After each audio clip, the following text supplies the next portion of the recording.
어디서 많이 본 것 같죠? 텔레비에서 좀 나오고 그랬죠? 세종시를 끌어올 때 맨 앞장을 섰어요.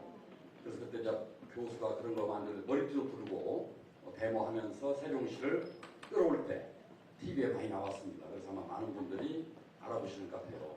제 얼굴의 특징이 뭐예요? 코가 잘생겼죠? 네, 아주 제가 이 코 하나 보고 삽니다. 이 경제가 어려워도 참 코 하나 보고 살아요. 희망이 있지 않습니까? 네. 어쨌든 우리 대덕구의 건강 어르신을 만나서 아주 반갑고, 우리 한남대 김태명 교수님은 제가 개인적으로 정말 좋아하는 또 존경하는 교수님이에요. 아주 여러분과 정말 친밀한, 그리고 또 좋은 이런 강좌를 만들 강사를, 우리 김태명 교수님께 박수 한번 보내주시죠. 네. 또 우리 이 노인복지관의 관장님이 누구예요? 네, 김영식 관장님. 참 훌륭하고 헌신적이죠. 이런 분들이 계시기 때문에 어르신들이 건강하고 행복한 노후를 보내시는 거예요. 박수 한번 보내주세요. 네, 저는 이제 원래 대전대학교 행정학과 교수로 있다가 염홍철 시장과 함께 대전시에 들어와서 대전의 모든 정책을 연구하고 개발하는 일을 하고 있습니다. 쉽게 얘기하면 우리 대덕구의 발전을 위해서 어떤 일을 해야 할까 고민을 하고 있는 거죠. 우리 대덕구가 많이 소유되어 있죠? 좀 어렵죠? 네, 어렵다는 것이 오히려 앞으로는 더 좋은 기회가 있을 수 있습니다. 왜? 개발이 덜 됐기 때문에 개발의 여지가 있고, 또 함부로 개발되는 것보다는 자연과 환경을 지키며 개발하는 것이 앞으로 큰 대세이기 때문에 더 좋은 기회가 있다, 저는 그렇게 생각을 해요. 당장은 좀 어렵습니다. 우리 대덕구에 없는 게 4가지가 있습니다. 뭐가 없죠? 첫째, 지하철이 없죠. 네, 두 번째, 대형 마트가 없어요. 그죠? 백화점이나 대형 마트가. 세 번째, 극장이 없더라고 보니까요. 극장이. 네 번째, 신탄진에 대덕연구단지가 없어요. 대덕구에 대덕연구단지가 없다 이 말씀이에요. 이게 을지 사람들은 대덕구 그러면은 잘 사는 시민으로 합니다. 아주 수준 높은 지역으로 알아요. 왜? 대덕연구단지가 있다고 생각하기 때문에. 그런데 대덕연구단이 어디에 있어요? 유성구에. 네, 그걸 꼭 찾아봐야 되겠어 보니까. 제가 볼 때 대덕구 그림을 다시 그려서 대덕연구단지를 대덕구에 포함시켜야 할 것 같아요. 볼 때. 그래야 제대로 되지 않을까 싶은데, 어쨌든 대덕구는 대청호, 그리고 또 개족산, 이런 자연자원들이 아주 훌륭합니다. 우리 대청호는 정말 우리 충청권의 생명의 젖줄이에요. 이물 막아버리면, 이물 썩어버리면 충청도민들이 다 병들게 됩니다. 이 대청호는 정말 값진 우리의 청정 자연자원이다. 그래서 저희 대전발전연구원이 3년 전에 중앙정부로 돈을 받아가지고 대청호 500리길을 개발했어요. 들어보셨어요? 대청호 500리길. 네. 아이고, 잘 보셨군요. 네. 거기에서 저희가 라디언트링 대회도 하고 여러 번 그 행사를 했는데, 대청호 둘레가 보니까 약 500리예요. 그러니까 이 대청호를 다 한번 돌아보려면 몇 날 며칠이 걸립니다. 그래서 저희가 대청호를 가능한 환경을 훼손하지 않으면서 끊어진 길을 이어드리고, 거기다 데크도 놓고, 또 그리고 안내판도 만들고, 쉼터도 만들고, 주차장도 만들고, 또 역사의 스토리도 개발해보고 해가지고 대충 500리길을 재밌는 길로 만들었어요. 지금 우리나라에서 제일 유명한 길이 뭐죠? 제주 올레길 있죠? 근데 올레길을 가시려면 일단 비행기를 타셔야 돼요. 그렇죠? 그 다음에 가보시면 알겠지만은 바다도 있고 그러니까 좋기도 하지만은 주로 아스팔트 길을 많이 걸어야 돼요. 제주 가시면. 그리고 그늘이 없습니다. 그래서 뙤약볕을 걸을 수가 없어요. 근데 우리 대청 500리는 길도 아스팔트가 아니고 첫째, 그리고 항상 나무가 많아서 뙤약볕을 막아줍니다. 그리고 가는 곳마다가 물과 산이 어우러져 가지고 이렇게 아름다울 수가 없어요. 마치 여수의 남해바다의 다도해처럼 섬도 있고 물도 찰랑거리고 숲도 아름답고 또 역사가 있습니다. 어떤 역사가 있냐면은 신라와 백제가 머리 터지게 싸웠던 데가 어디냐면 개족산이에요. 이게 국경입니다. 그래서 피가 많이 흘렀던 거. 이게 바로 개족산이기 때문에 그런 역사에 관한 이야기, 또 저 대청원을 만들면서 스몰된 사람들의 기쁨과 슬픔, 이런 것들을 다 스토리를 개발해가지고 들려드립니다. 또 우리 개족산은 이게 한 460m 정도 되는가요? 이렇게 되는데, 개족산은 닭개자에다 달족자죠. 닭다리. 닭발처럼 생겼다 그래서 개족산이에요. 또 옛날에 동국여지산에 보면 계명산이라고 불렀어요. 계명산. 닭이 우는 산이다. 이게 대전에 아침을 알리는 산이 바로 개족산이에요. 그리고 동국여지산에 보면 뭐라고 되어 있냐면, 대전에 한 발이 들면 개족산이 해결한다는 말이 있어요. 이게 개족산은 대전의 가뭄을 해결하는 산입니다. 왜? 물이 끊임없이 나오는 곳이에요. 아무리 가뭄이 들어도 끊임없이 샘순 말하는 그 물이 있는 곳이 바로 개족산이기 때문에 대전의 생명의 산이라고 볼 수 있어요. 이런 곳 사는 여러분들 얼마나 행복하세요? 박수 한번 치세요. 최근에는 개족산에 황토길 생겼죠. 네, 14km. 신발 벗고 양말 벗고 막 걸으시면은 다음날 기운이 생기잖아요. 왜냐하면 황토길에는 세라미아라는 좋은 요소가 있어서 건강에 아주 좋습니다. 그렇죠, 나왔죠. 아주 홍보되고 전국의 기자들이 1등을 뽑은 데가 개족산 황토길이에요. 그 개족산 황토길 누가 만들고 있죠? 네, 서양 소주에서 만들고 있어요. 소주 팔아서 여러분이 많이 잡섰기 때문에 그거 남겨가지고 황토길을 계속 깔아서 여러분들이 걷게 만들고, 외지 사람들이 엄청나게 몰려와요.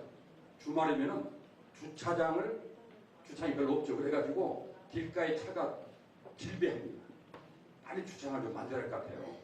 몸 같은 것들 임대해가지고라도 임시 주차장을 만들어서 그분들을 좀 편하게 만들어야겠다는 생각하는데, 개족산이 있고 황토길이 있어서 아주 유명합니다.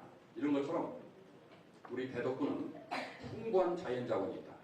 거기다 훌륭한 역사적 인물이 있어요. 우리 대덕구를 빛내는 역사적 인물 누구라고 생각하세요? 우암 송시열, 동춘당, 송중길 선생님. 김지미 신탄지. 오케이, 예, 맞습니다. 네, 아주 훌륭한 미인. 이게 다 우리 어머님들이 미인인 이유가 다 김지미와 같이 살았기 때문에 다 미인 같아요. 우리 대전을, 특히 대덕구를 빛낸 역사적 인물 그러면 우암 송시열, 동춘당, 송중길. 이조시대, 조선시대에 정말 중기에 이 조선의 역사를 움직였던 분들이 바로 그 두 분입니다. 물론 이제 청나라의 공격을 받아가지고 우리의 역사적인 자존심을 세우기 위해서 노력했던 분들이 또 그분들이기도 하고요. 그런데 우리 지금 우암 송시열 선생은 동구에 우암 사적공원이 있죠. 거기 잘 모셔져 있고, 동춘당 송길 선생은 동춘당이 지금 옛날에 후학들을 가르치는 자리를 잘 보존해가지고 유지를 하고 있습니다. 이 동춘당 송중길 선생은 학덕이 매우 높은 분이에요. 특히 예학, 우리가 사회를 살아가면서 서로 지켜야 할 규범이라든지 약속, 질서, 이런 것들을 최고로 집대성한 최고의 학자가 송중길 선생입니다. 이게 그러면 바로 대덕입니다. 다시 말씀드려, 살아가면서 사람끼리 약속을 지키고 서로 또 규범을 따르고 또 따뜻한 공동체 만들고 하는 것도 전부 예에 관한 것인데, 이것들에 대한 학문을 집대성한 분이 바로 동춘당 송중길 선생입니다. 우리 대전에는 우암 송시열, 동춘당 송중길, 또 그리고 이제 초려 이유태라는 분이 논산에 계세요. 이분들이 유명한 그 당시 학자들이고, 그 스승이 누구냐면 사계 김장생 선생님. 들어보셨죠? 사계 김장생. 연산에 가면 도남서원이 있습니다. 그 도남서원의 주인이 바로 사계 김장생. 그 아들이 신독계 김진. 아버지와 아들이 대제학을 한 분은 조선시대에 그분뿐이 없는 집안이에요. 광산 김씨들. 대단한데, 이 사계 선생님이 중앙에 정치하다가 높은 자리에 갔다가 광해군 시절에 모든 걸 실망을 느끼고 낙향을 해버립니다. 원래 그분 고향이 이쪽은 아닌데 연산 오게 됐어요. 연산을 유명한 학자가 오게 되니까 대전에 뛰어난 학생들, 우암 송시열, 동춘당 송주 이런 분들이 배우러 다닌 거예요. 이 대덕구에서 연산까지 매일 조랑말을 타고 아침에 갔다가 사계 선생님한테 배우고 돌아오는 그런 일들을 하게 됩니다. 근데 한 번은 이제 그 대표적인 제자가 세 분이에요. 우암 송시열, 동춘단 송중길, 초려 이유태 선생님 다 유명한 학자들입니다. 한 번은 안동의 정대감이라는 분이 한양을 가다가 오랜만에 사계 김장 선생 친구를 보기 위해서 연산을 들었어요. 이게 오랜만에 친구하니까 얼마나 반갑습니까?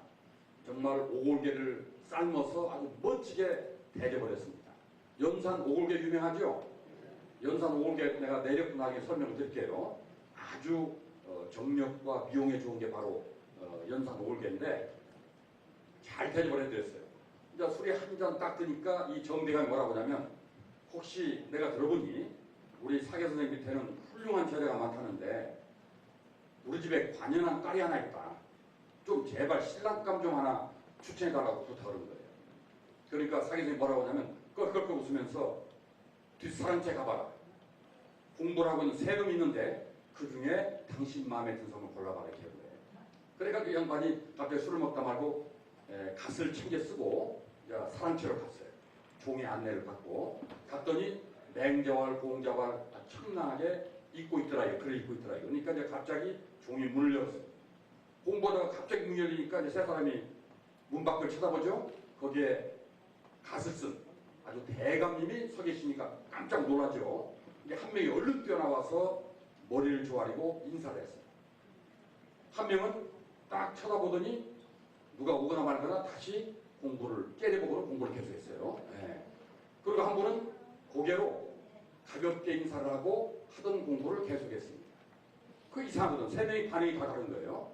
그 돌아와서 이제 사기생한테 아니 문을 열었더니 어떤 놈은 뛰어나와서 예를 갖추고 한 놈은 째려보고 한 놈은 목례를 하고 공부를 하더라 했더니 사기생이 껄껄껄 웃으면서 뛰어나온 놈은 초려 이유태고 째려본 놈은 우암 송시열이고 목례하고 공부한 놈은 동춘당 송중길이에요.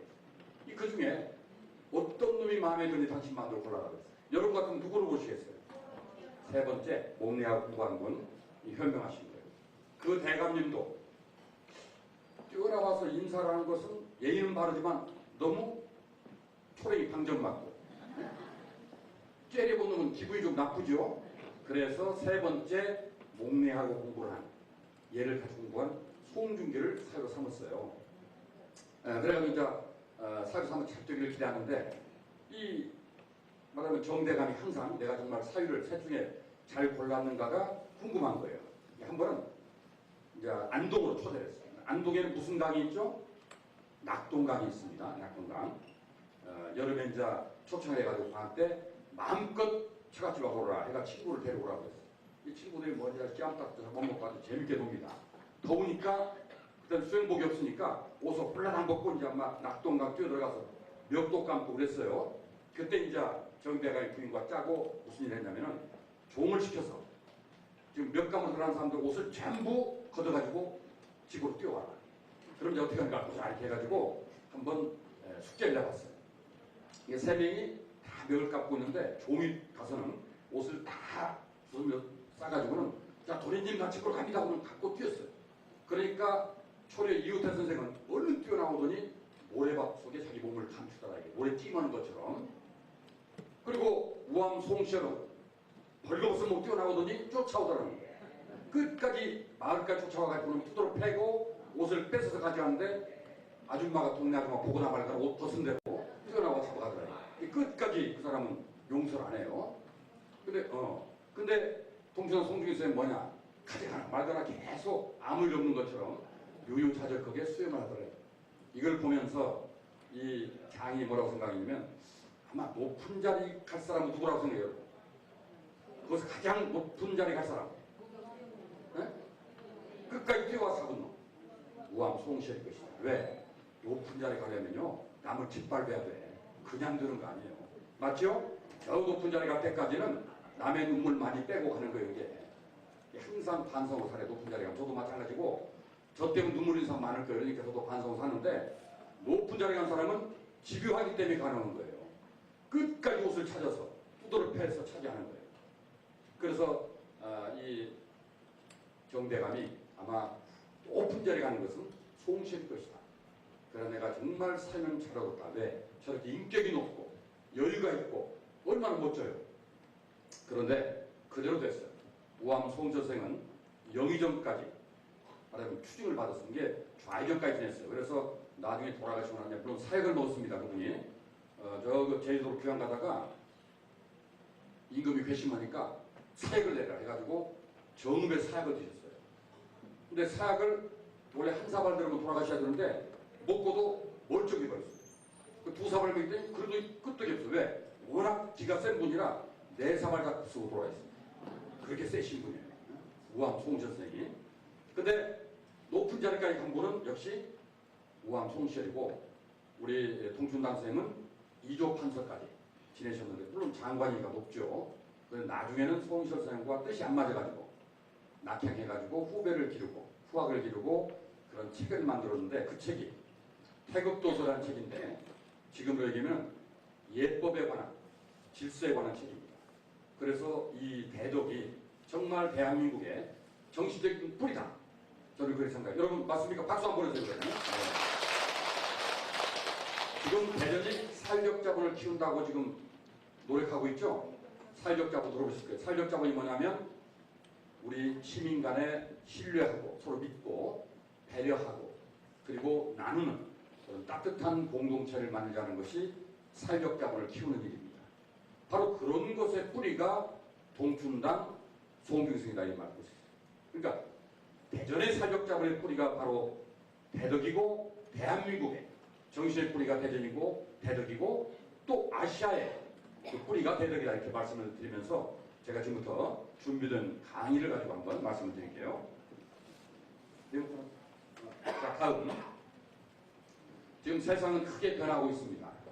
이 변화를 따라잡지 못하면 도태되게 되어 있어요. 그러니까 나이 먹어서도 이 변화를 따라가면 젊은 사람 똑같이 대우를 받을 수 있습니다. 그런데 아이고 뭐 나 나이 먹었으니까 포기하겠다 그러면 뒤처지는 것이다 그런 말씀이에요. 자, 그 변화가 뭐냐면 그 다음 끊임없이 의사소통의 기술이 발달하고 있습니다. 이게 바로 역사의 발달과 똑같은 거예요. 옛날에는 서로 만나야 대화가 됐습니다.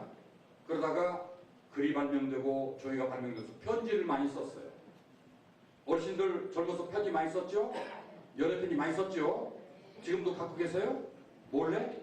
첫사랑의 연애편지 몰래 잘 갖고 계셔야 돼. 그런데 그런 것도 소통하다가 나이 전화가 생겼죠? 전화로 소통을 했어요. 지금은 잘 아시는 것처럼 인터넷 또는 카카오톡 여러 가지 많이 있죠? 이런 걸로 전부 다 소통하는 그런 시대의 발전을 해왔다 이렇게 말씀드렸어요. 다음. 근데 여기 영어가 나와 죄송합니다만은 창조사회. 이제 오늘의 사회를 창조사회라고 이게 창조적인 머리를 쓰는 분들이 앞으로 경쟁력이 있다고 말씀입니다. 이 대덕구 노인복지관에서도 자꾸 머리를 많이 쓰시는 분이 경쟁력을 갖는 것이다. 이런 말씀드립니다. 우리 뇌는 약 1억 5천만 개의 세포로 구성이 됐다고 해요. 1억 5천만 개. 죽을 때까지 그럼 우리가 이 뇌세포를 몇 프로쯤 쓰고 있는 생을 그만둘까요? 여러분 몇 프로쯤 쓰고? 지금까지 몇 프로쯤 쓰셨어요? 그러면? 자, 100%, 10%쯤 쓰셨어요. 좀 더 쓰신 분? 10% 다 이하 쓰셨나 보네 보니까. 60%? 네, 뭐 더 막 쓰신 분이 있는데 실제 알아보니까 보통 사람은 죽을 때까지 3%뿐이 못 쓴답니다. 3%뿐. 여러분 뇌세포에 3%뿐이 못 쓰고 그냥 반나가는 거예요. 발명왕 에디슨이 얼마 쓰냐? 이 전기를 발명한 에디슨이 5% 썼어요. 그리고 원자력, 이 원자폭탄을 개발한 아인슈타인. 이 사람이 7% 썼습니다. 7%. 천재가. 그러니까 어르신의 저 같은 보통 사람은 죽을 때가 몇 프로 쓴다고요? 3%. 혹시 머리가 터질까봐 안 쓰고 계신 분 계시면 걱정 말아요. 마음껏 쓰세요. 97%가 남아있습니다. 마음껏 쓰셔야 돼요. 우리나라에서 가장 머리를 많이 쓴 사람 꼽으라면 고 정규영 부장을 꼽을 수 있어요. 현대 정규영입니다. 이분은 참 머리 많이 쓴 분이에요. 그 양반 학력이 뭐죠? 초등학교뿐이 안 나왔어요. 통천국민학교뿐이 안 나왔어요. 소를 훔쳐가지고 나와서 이제 일을 시작했죠. 근데 이분은 처음에 취업을 어디로 했냐면 쌀가게를 취업했어요. 곡식 가게를. 그 곡식 가게 시험 보려면 조건이 뭐냐면 짐차 자전거를 잘 타야 되는 거예요. 근데 강원도 초원에서 자전거를 타본 적이 없어요. 그 시험을 합격하기 위해서 24시간 잠 안 자고 손에 피가 날 정도로 밤새 연습해가지고 다음날 합격한 분이에요. 의지가 대단한 분이죠. 근데 이분은 쌀가게 다른 조업원과 달라. 뭐가 다르냐? 배달하고 오면 저구나. 이 집에 오늘 쌀이 몇이나 들어갔다. 식구는 몇 명이다. 그러면 언제 떨어질지 대충 짐작이 되죠. 그때쯤 돼 전화니 사모님 쌀 떨어졌죠? 그러면 이런 귀신이네? 또 부르는 거예요. 그 정도로 보통 조업원 같은 거예요. 또 뭐라느냐? 보통 조업원은 힘드니까 갔다 와서 가게 창고 들어가서 뒤집어 잡니다. 대부분. 그리고 이제 또 주문 왔다 그러면 뛰어나가서 가져가는데 이분은 잠을 안 자고 곡식을 종류별로 정리해 놓는 거예요. 쌀은 쌀대로, 쌀도 이천쌀, 김제쌀, 콩, 조, 옥수수 이렇게 전부 정리를 해놓는 거예요. 그러니까 주문은 싹 빼가면 되는 거예요. 옛날에는 막 뒤져가지고 막 찾아서 밑에서 꺼내나고 시간이 많이 걸렸는데 이분은 다 정리해가지고 재고정 잘 돼서 금방 다 빼가는 거예요. 이 가게 주인 볼 때 이뻐요, 비워요? 너무너무 이쁘죠? 가게 넘길 때 싸게 반값에 정중 씨한테 준 거예요. 거기서 돈을 벌어가지고 이 양반이 청량리에 카센터를 세웁니다. 차 수리하고 이런 거 했어요. 근데 모든 돈을 들여서 카센터를 세우다 보니까 방을 얻을 돈이 없었어요. 그래서 복록방에 가서, 복록방 아시죠? 그냥 작업하는 사람들 막 함께 모여 자는 합숙소 20명씩 자는 방 있잖아요. 거기에 가서 잠을 자기 시작했어요. 돈을 아껴야 되니까. 근데 이 합숙소에서 잠자는 것에서 가장 큰 불편이 뭐냐면 매일 밤 빈대가 물어 뜯는 거예요. 어르신들 아시죠? 옛날에 빈대 막 3, 40년, 50년대 빈대. 이 빈대가 물어 뜯으면 얼마나 가렵고 막 긁으면 피나지 않습니까? 밤새 빈대와 싸워 잠을 못 자는 거예요. 그럼 다음날 나가서 일하는데 졸리죠. 그러다가 망치 잘못 두드리면 소리 다치고. 그래서 빈대와 전쟁을 선포하게 됩니다. 어떻게 선포하느냐? 나라도 하나 지켜야겠다 해가지고 딱 가보니까 그 구석에 테이블이 하나 있고 책상이 하나 있고 그 위에 이불을 쌓아놨어요. 그래서 이제 그날 잠자는 사람들한테 앞으로 이 테이블 위에서 내가 잘 테니까 여러분들은 바닥에 잘 자라. 나는 테이블 위에 자겠다. 책상 위를 자기 잘 잡은 거예요. 그리고 책상 다리 4단에다가 대야를 갖다 놓고 물을 부어놨어요. 왜? 빈대가 건너오지 못하도록. 그리고 딱 간 겁니다. 얼마나 정말 밤새 잠잤는지 빈대 한 마리가 없이 잘 잤어요. 아주 가뿐하게 밤낮이 나서 일을 잘했어요. 역시나 머리 좋다. 그 다음날 또 잤습니다. 근데 그 다음날 빈대가 벌떡 시작하는 거예요. 아니 어디서 빈대가 와서 나를 뿜는가 보니까 이 세수대를 건너올 배도 없고 도저히 보강할 길이 없는데 나를 와서 뜯어먹고 있더라. 어디로 왔는가를 보니까 벽을 시커멓게 타고 천장으로 낙하해가지고 뜯어먹거든요. 그러니까 맛있는 게 저 위에 있다 생각되니까 이놈들이 단체로 벽을 타고 올라와서 천장에 와서 낙하를 해가지고 뜯어먹는 거예요. 빈대도 먹기 위해서 머리 씁니다. 거기에서 정경 씨가 빈대도 머리를 쓰는데 하물며 사람이 머리 안 쓰면 빈대하고 못하다 이렇게 하면서 머리를 씁니다. 그래서 이 양반이 유행군 묘지 만들 때 에피소드라든지 또 저기 서산에 간척지 가보셨죠? 그 간척지를 막을 때 이 물막이 공사가 아주 힘듭니다. 왜냐하면 물이 한꺼번에 쏟아지기 때문에 그 막아야 있거든요. 이걸 세계 유명한 토목공학자를 불러다가 얘기해도 아무도 해답을 못 내요. 이게 아쉬운 놈이 운을 판다고 정교 회장이 됐어 그러면 내가 몇 번 해가지고는 야 저거 버려지는 폐 유조선을 사와라. 23만 도짜리 싸게 사왔어. 고철값 사오죠. 가져와가지고는 물막에 갖다 놓고 물을 재워서 갈아쳐 버렸어요. 딱 자연스럽게 방파제가 됩니다. 그리고 이어버렸어요. 그래서 지금도 세계 토목공학계에서는 그게 정교용 공포로 소문나 있습니다. 그러니까 가방끈이 짧다고 중요한 게 아니다 이거예요. 항상 얼마나 머리를 쓰느냐가 중요하다 그러면 그런 머리를 잘 쓰는 분들이 앞으로 경쟁력이 있다는 말씀을 드리고 싶어요. 자 다음 그리고 통섭과 포용입니다. 왜냐하면 지금 시대는 한 가지만 잘해야 되는 게 아니라 여러 가지를 잘해야 되기 때문에 통섭 시대다. 옛날에는 자연과학을 하면 자연과학만, 인문사회과학을 하면 인문사회과학만 했거든요. 지금은 서로 교류하거나 또는 자연과학을 하면 인문사회과학을 열심히 같이 공부해서 함께 전체를 보는 사고를 갖지 않으면 문제를 풀 수 없는 그런 통섭이라고 봅니다. 그리고 이제 포용이 필요한데 여기 나와 있는 얘기는 자 다음으로 넘어가 보세요. 자 뭐 이런 꿈의 사회다 영감의 시다 다 그 다음 보세요. 그 다음 한 번 더. 제가 이제 포용이 중요하다는 말씀을 드리고 싶은데, 우리가 그동안 삶의지 높은 사회, 모든 지자체가 삶의지를 가도래하고 있습니다. 대전은 삶이 높은 도시, 저 그 대구 가면 삶이 높은 도시, 안산 가도 삶이 높은 도시, 전부 그래요. 근데 삶의지는 한계가 있습니다. 왜? 이건 전부 경제가 좋아야 삶이 높아지는 거예요. 다시 말씀드리면 경제성, 자, 사람들 소득이 충분하게 주어지는가, 또 실업을 당하면 수당을 주는가, 재취업을 위한 교육을 시키는가, 좀 돈이 있어야 돼요. 쾌적성, 물이 깨끗하고 공기가 맑고 그 다음에 오래 살 수 있는가, 오래 살려면 의료기관이 좋아야 되죠. 그러니까 의료시설이 좋은가, 이런 것들이 전부 돈이 들어가는 거예요. 환경을 예방하고 환경오염을 예방하고 또 오래 살게 하고 그러면 전부 돈이 들어갑니다. 여러분, 우리나라 17개 시도, 서울부터 세종시까지 17개 시도 중에 가장 장수하는 지역이 어디라고 여러분 생각하세요?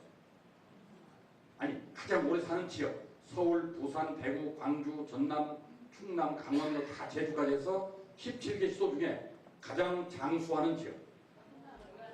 네? 충남, 광주?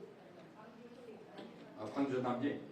또 어떤 분은 강원도에, 강원도는 공기 맑고 물 좋고 옥수수 먹고 감자튀 먹으면서 참 잘 살 것 같다 뭐 이렇게 생각하시는데, 가장 오래 사는 지역이 서울입니다. 서울. 여러분 상식과 다르죠? 아니, 서울 놈들이 오래 살아? 이상하네. 대전보다 공기가 24배가 나쁘고 그냥 집값도 비싸고 교통도 복잡하고, 근데 서울 사람이 가장 오래 살아요. 두 번째가 제주예요. 세 번째가 대전입니다. 그래도 네? 박수 한번 주세요. 네? 뭐 동메달을 땄어요. 다행히. 그러면 서울 사람이 왜 오래 살까요? 좋은 거 먹어서. 그렇지. 돈이 많으니까 영양을 골고루 잘 섭취해서. 네, 일리가 있습니다. 또 일찍이나 출근하면 일찍이나 운동하니까 운동하고, 좋은 의료시설이 있어서. 맞습니다. 서울 가면 죽을 사람도 살려내. 근데 지방은 사람도 죽어. 그러죠? 병원 잘못 가면은. 이 지방병원은 실력이 없기 때문에, 또 시설이 약간 부족하기 때문에 살 사람도 죽지만 서울 가면 죽을 놈도 살아요. 그래서 전부 병 걸리면은 돈 좀 있다 싶으면 다 서울로 삼성 아산병원, 삼성병원, 아산병원, 서울대병원 가지 않습니까? 의료시설이 좋기 때문에 서울 사람들을 사는데, 가장 중요한 또 한 가지 이유가 있습니다. 서울 사람들은 많이 걷고 빨리 걷기 때문에 오래 삽니다. 많이 걷고 빨리 걸어요.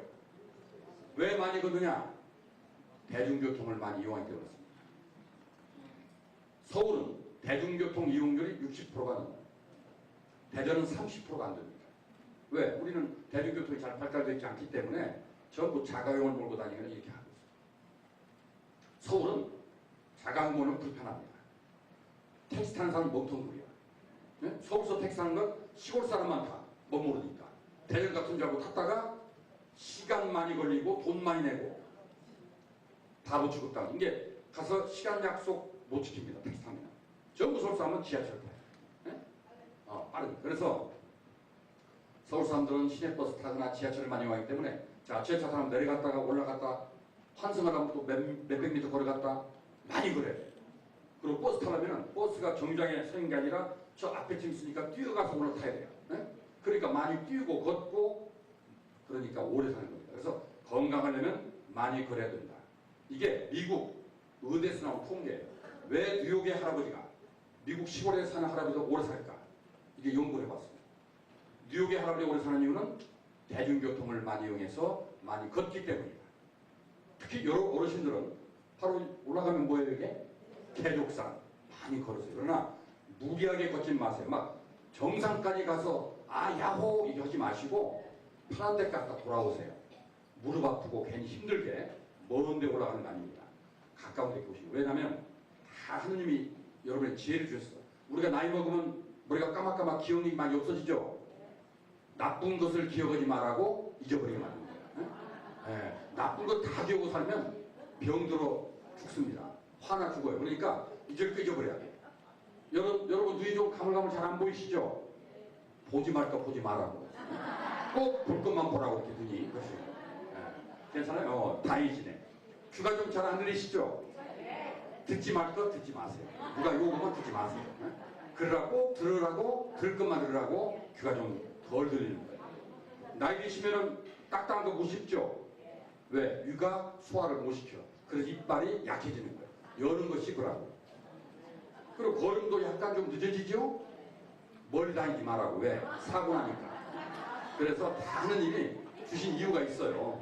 그러니까 그게 아주 인생을, 노후를 재밌게 사셔야 돼. 아, 주어진 대로 받아들이면서 즐겁게 사셔야 된다. 그런 말씀이에요. 그러니까 많이 걸으시는데 무리하게 계족산을 정복하겠다 이런 생각하지 마시고 중턱짐 갖다 이렇게 오시고 또 다니세요.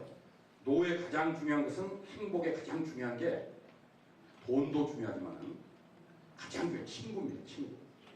지금 여러 어르신들은 이 대덕구 노인복지관 친구를 만났다는 게 너무 행복한 거예요. 친구처럼. 맞죠? 우리 친구를 위해서 박수 한번. 네. 자, 더우니까 옷 좀 벗겠습니다.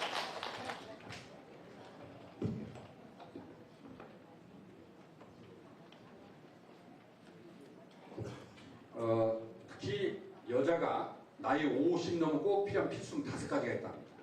첫 번째가 뭐예요? 친구. 두 번째, 돈 좀 있어야죠. 친구 밥도 사줘야 친구가 좋아하지. 밥 살 좀 돈이 있으면 좋아요.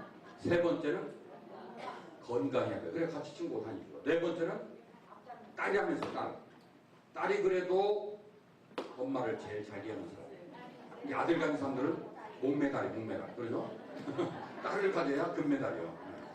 딸이 그래도 요양병을 무엇이 찾아오는 건 딸입니다. 아들놈들은 끝나버려요. 그래서 딸. 마지막 5번째가 애완견이에요. 애완견. 뭐 집에 이렇게 키우는 거, 만지는 거, 또는 찜질방 좋아하는 거 이런 게 5번. 이게 이 손가락 5 안에 남편은 절대 안 들어갑니다. 나이 50 넘어서 여자들에게 필요한 5가지 필수품. 남편 안 들어가. 남편 없는 게 나아. 왜? 없는 게 나은 게 아니라 여행 갈 때 남편 그냥 놔두고 가죠. 여러분들 친구끼리 가자. 왜냐면 남편하고 가면 시다발이 하고 그냥 재미없잖아요. 친구와 가면 깨놓고 가. 친구와 가면 재밌거든. 막 수다도 떨고 남편 욕도 하고 며느리 욕도 하고 막 얼마나 재밌어요. 공판만 끊고 하면 돼요. 네. 자, 그런데 남자가 50 넘 필요한 5가지가 있어요. 첫째, 마누라. 두 번째, 아내. 세 번째, 부인. 네 번째, 와이프. 5번째, 애기 엄마. 꼭 필요한 게 5가지가 그거예요 다. 네. 아주 마누라 없으면 못 살아요. 그러니까 이상하게 남자들이 나이 먹으면 친구를 멀리하고 집으로 기어들어와. 그러죠? 여러분 느끼시지? 젊어서는 왜 친구 좋다고 그냥 나가서 들어오지도 않아. 신혼 때도 나가서 안 들어와요. 친구 뭐 만난다고. 저도 그랬으니까 20대 결혼하고 친구들 모임 있으면 가서 집에 안 들어갔어요. 여관 가서 뭘 했는지 좀 기억이 안 나는데 그냥 떠들고 놀고 술 먹고 그냥 친구 오는 게 재밌어. 그래서 집에 안 들어갔어요.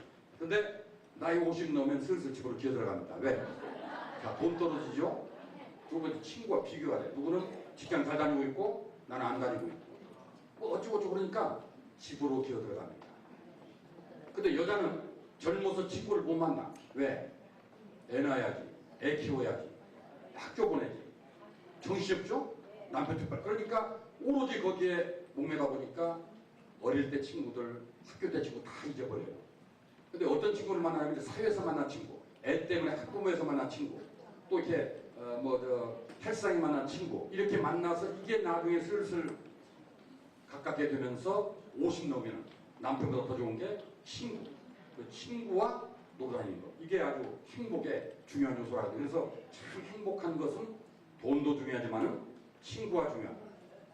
근데 돈도 좀 필요해요. 돈도. 근데 그 돈이 많은 사람들 제가 봤더니 꼭 행복하지 않고, 저도 아주 많은 돈을 안 가져봐서 잘 모르지만 많은 돈을 가진 분을 제가 봤어요. 우리 대학 교수 중에 한 150억씩 가진 분 있어요.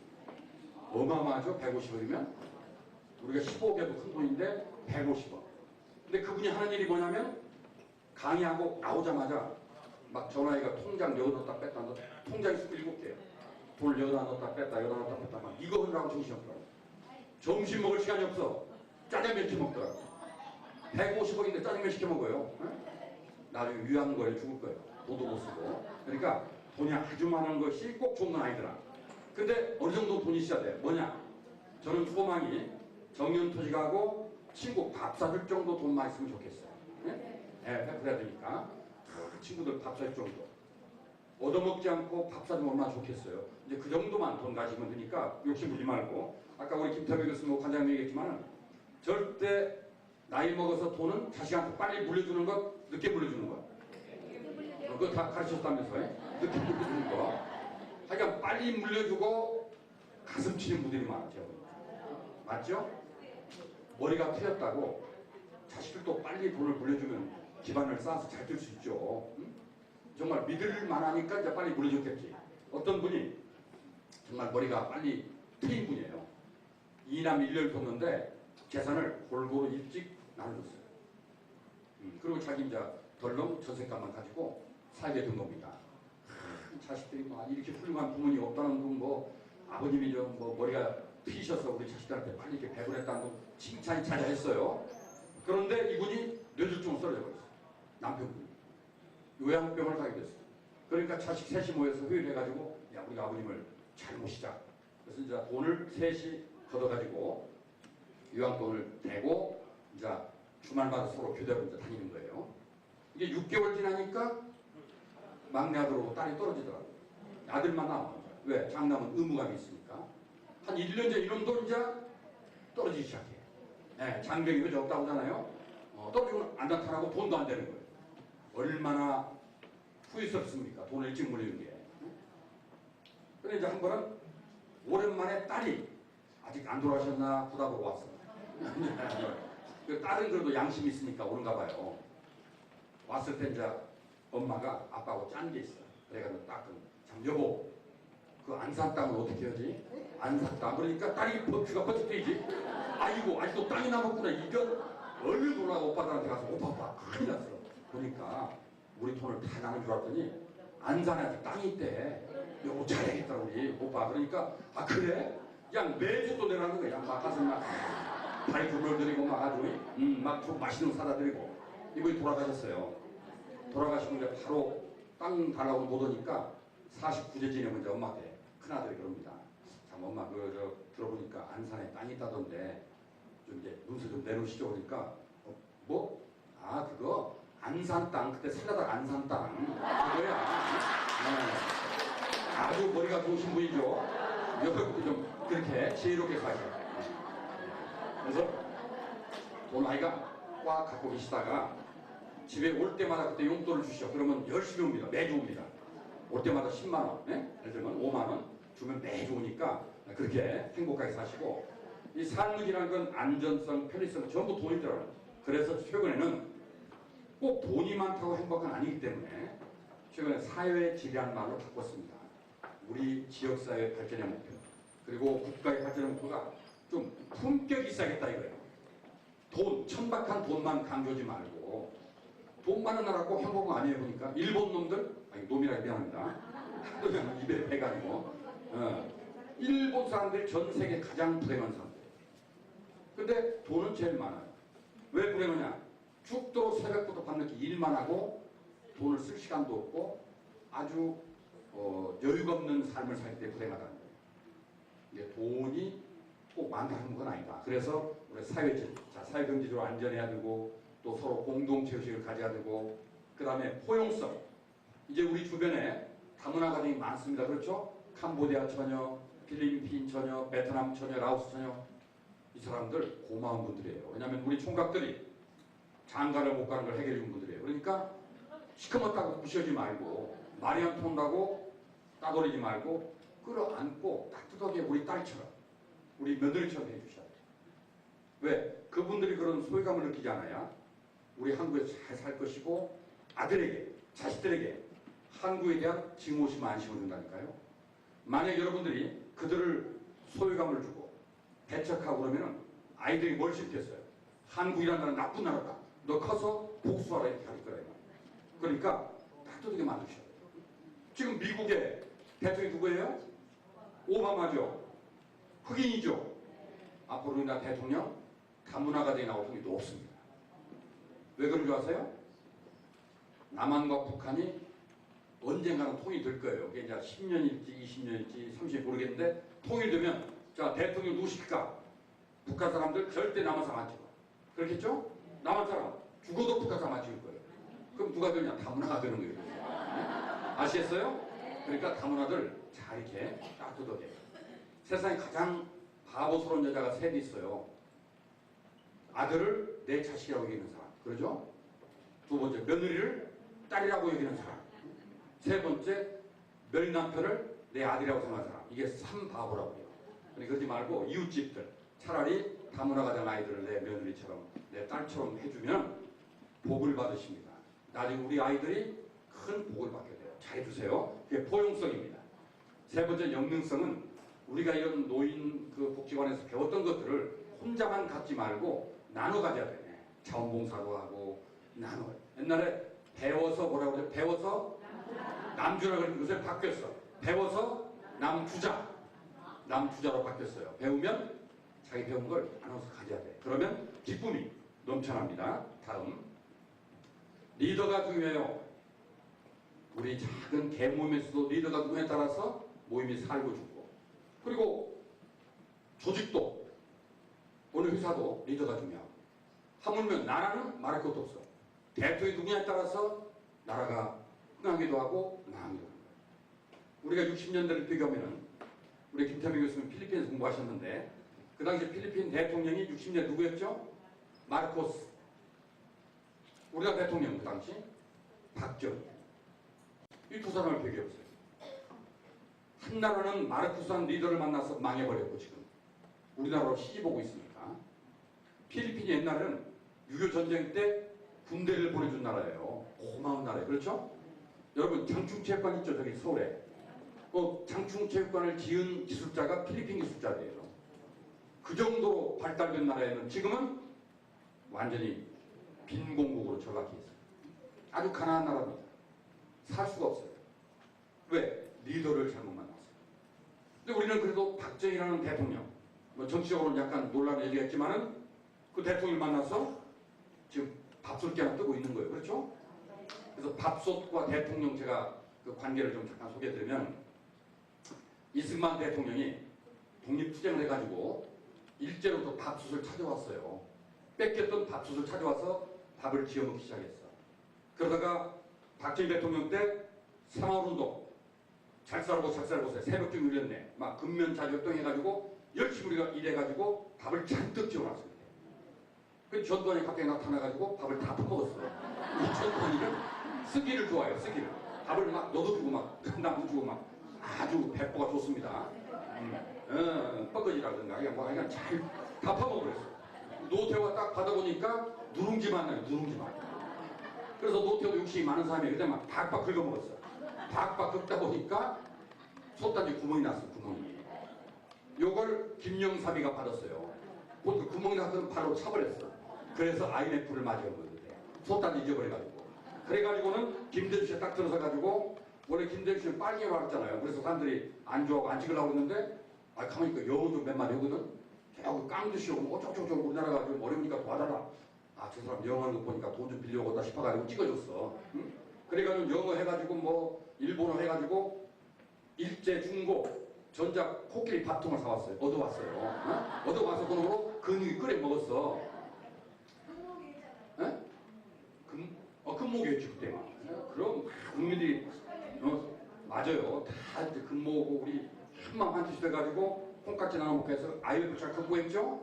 근데 노무현 대통령이 딱 들어서가지고 밥통을 코드를 잘못 꼽았어. 이게 110볼트 220을 꼽았어. 밥통이 터져버려. 밥통이 터졌어요. 그래서 경제가 노무현 대통령 때 갑자기 어려워졌죠. 딱 이명박 때 받아보니까 밥통이 다 타버렸네. 발로 차버렸어. 어디 가냐 4대강 들어가버렸어. 그래서 좀 경제가 어렵답니다 지금. 이제 박근혜 대통령이 새로운 솥단지 하나 구해와야겠죠. 기대를 해보십시다. 네. 리더가 중요하다. 자 넘어가봐요. 자 또 넘어가요. 예, 딱 넘어가. 네. 자 또 넘어가고 이 이제 그 세계적으로 유명한 리더가 있는데 우리가 잊지 말아야 할 사람들이 그래도 빌 게이츠라는 사람 들어보셨죠? 세계에서 가장 돈이 많은 그 사람 돈이 지금 우리나라 돈으로 한 50조 원쯤 돼요. 우리 대전시 예산이 1년에 3조 2천억이니까 얼마나 많은 돈이에요.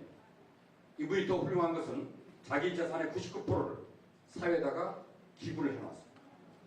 어렵고 힘든 삶을 공부시키라고 돈을 기부했어요. 우리나라 재벌들은 그렇게 합니까? 안 합니까? 참 나쁜 사람들이죠. 그 많은 돈을 자식한테 보내고 그럼 어떻게 다 쓰려고 다 물려주려고 편법 쓰다가 잡혀가지고 나라에다가 뭐 8천억 기증만 놔주고 그것도 안 해먹고 그러니까 재벌들이 존경을 받지 못하는 그리고 미국은 돈을 많이 벌수록 사회에 많이 기부합니다. 자식한테 안 물려줘요. 자식도 밑바닥에서 일해서 벌어야 보람이 있고 맞이고 보람이 있거든. 돈 많은 놈은 자식이 많이 물려주세요. 꼭 반드시 타락하게 돼 있어. 여자 두고 술 먹고 마약 먹고 꼭 죽게 돼 있어. 그러니까 자식도 훌륭하게 키우려면 적당히 기업만 물려주고 나머지는 지역사회, 대학에 기부해가지고 내 이름 묻은 이창기 도서관 예를 들면 마을의 작은 대덕구에 아무개 어린이 도서관 이런 걸 만들어주는 게 보람 있는 것이 돈 벌어가지고 자식 물려주는 건 별로 크게 보람이 없다 볼 수 있어요. 빌 게이츠는 그렇게 훌륭한 사람이에요. 근데 이분은 어떤 생각을 갖고 있냐면 항상 좋은 생각이 있으면 좋은 일이 벌어진다는 생각이에요. 좋은 생각 가지면 좋은 일이 벌어져요. 나쁜 생각 가지면 나쁜 일이 벌어집니다. 이게 아침에 딱 일어나시면 야 오늘 좋은 아침인데 오늘 좋은 일 있을 것 같은데 오늘 좋은 사람들 만날 것 같아. 이런 생각을 가지시면 좋은 일이 벌어져요. 근데 아침에 딱 일어나니까 오늘 기분이 나쁜데 그러면 그날 나가자마자 차에 뭐 치고 뭐 아주 복잡한 일이 벌어져요. 그러니까 항상 좋은 생각 가져라 하는 것이 빌 게이츠 선생의 얘기예요.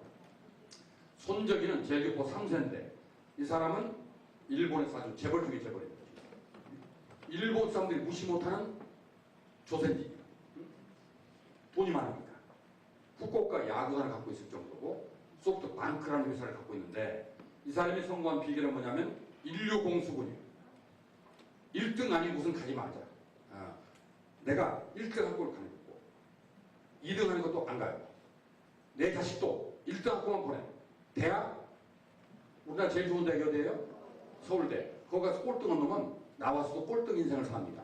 죄송하지만 서울대도 1등과 꼴등이 있어요. 그래서 우수한 사람들만 잘 되지 서울대 중간 이하는 지방대 1등 사람보다 훨씬 못 살아요. 1등을 때문에 아시겠어요? 그 다음에 류는 흐를 유자 세상의 변화를 타고 살아야 됩니다. 변화에 둔감하거나 변화를 저항하면 거의 살아남을 수가 없다. 공수, 공격과 수비가 동시에 중요하다. 옛날은 공격이 최선의 방어다 그래가지고 자기 모든 재산을 다 올인했습니다. 그럼 망하는 거예요. 옛날에 김대중 대통령 때 벤처 금을 잃었을 때 많은 벤처가 잘 나가다가 다 망했거든요. 그 이유가 뭐냐? 자기가 100% 다 투자했다가 망해버린 거예요.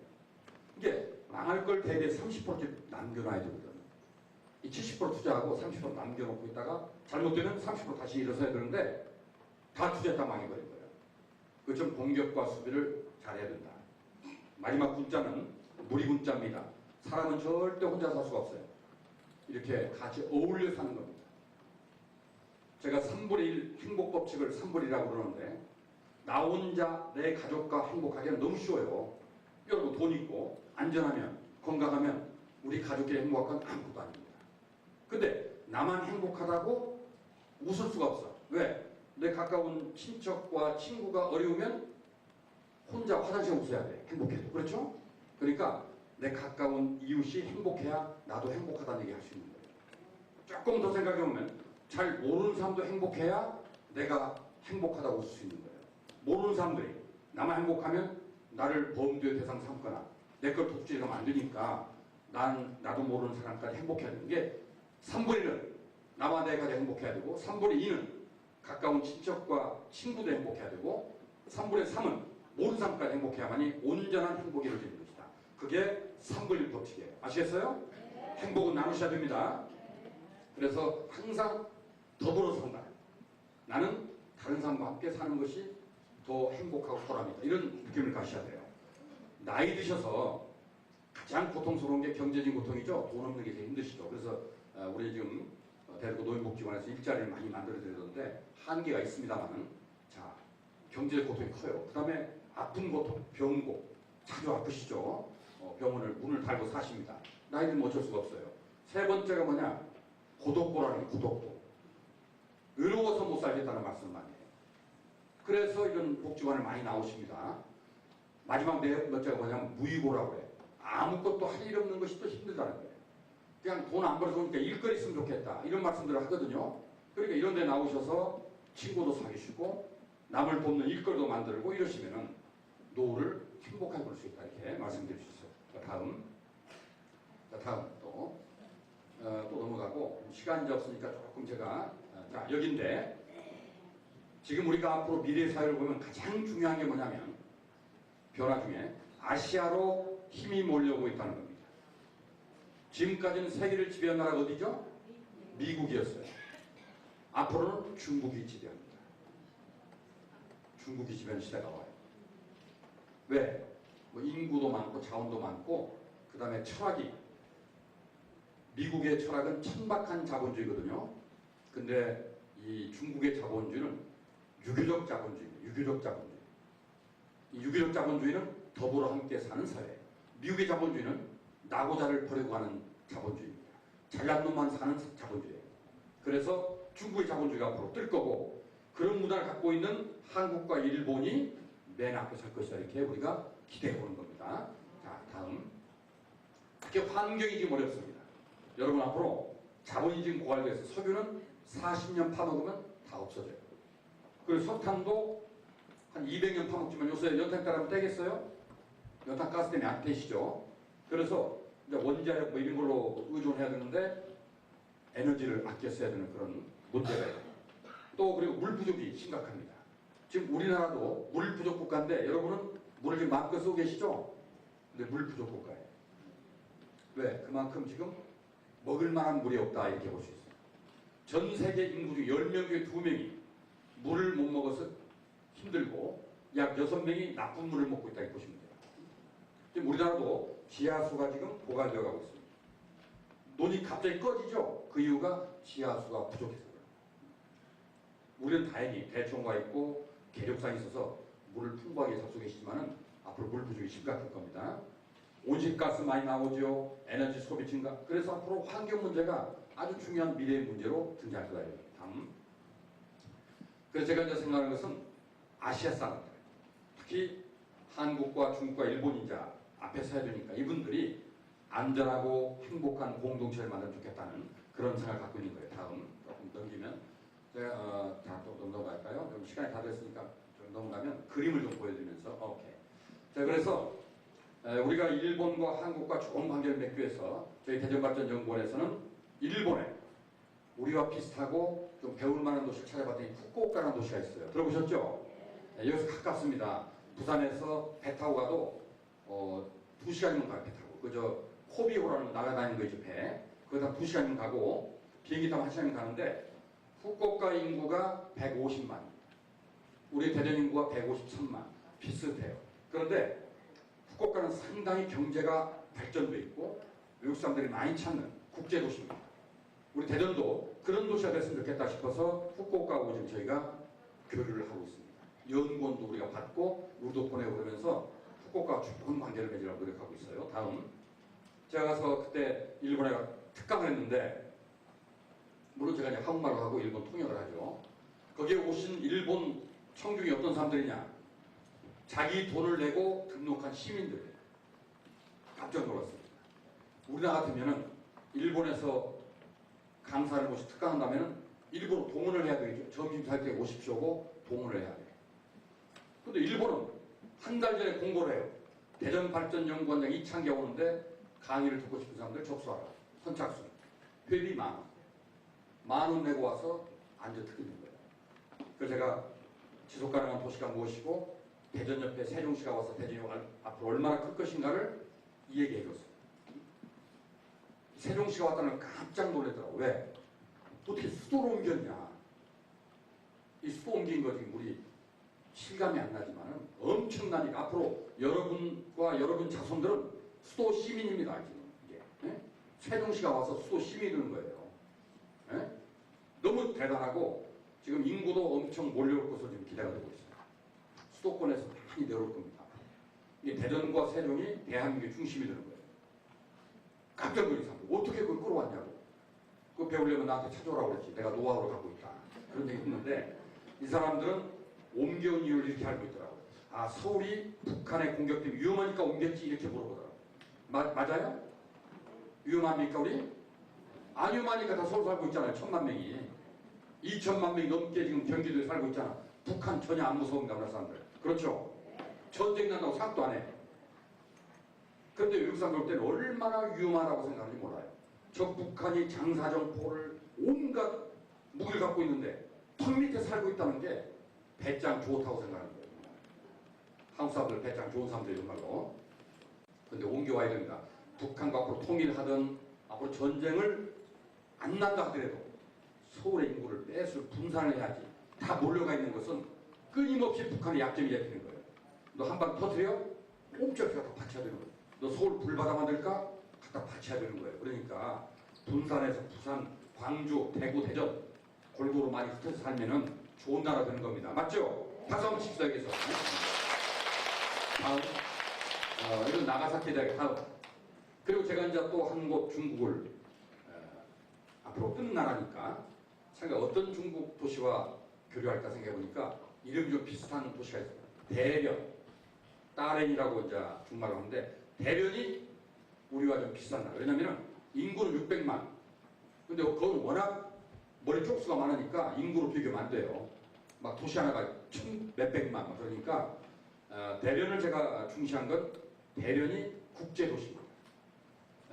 일본이 침략해 점령했을 때 바로 그 국제 항구가 대련에 있었어요. 그리고 대련은 과학산업단지가 발달되어 있습니다. 우리 대전과 비슷하죠? 그래서 교류를 해가지고 중국 사람들과 우리가 지금 교류를 하고 있습니다. 그래서 앞으로 대전, 후쿠오카, 따렌 이 세 도시를 중심으로 아시아의 번영을 이끌 수 있는 여러 가지 연구를 하려고요. 그 목표가 안전하고 행복한 도시다. 그래서 우리 대전, 특히 대전구 주민들이 행복하도록 제가 열심히 노력하겠습니다. 건강하십시오. 감사합니다.